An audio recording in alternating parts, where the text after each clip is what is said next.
We will now use completing the square to rewrite a quadratic expression, quadratic function, into vertex form.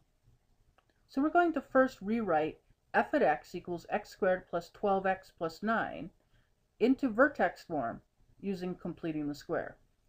This technique is similar to what we used when we solved the equation that was quadratic using completing the square, but it will be just slightly different, so make sure you pay attention to the differences.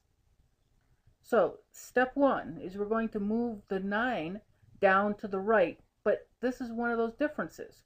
We're going to keep it on the same side of the function. So all I did for right now is kind of moved it out of the way. So I have f at x equals x squared plus 12x, moved it out of the way, plus 9.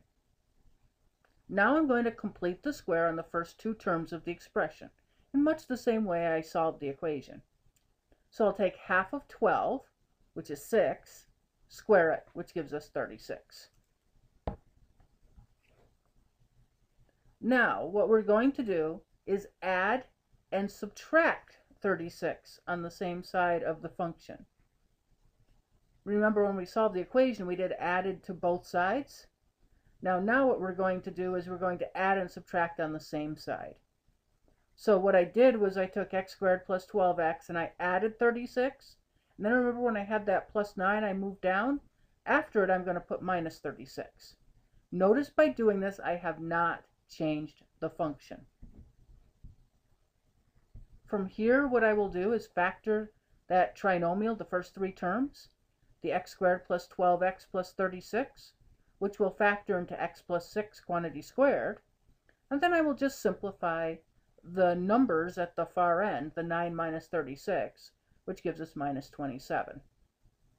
So our final answer is f at x equals x plus 6 squared minus 27.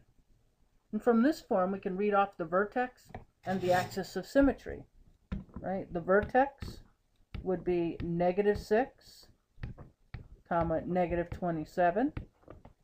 The axis of symmetry,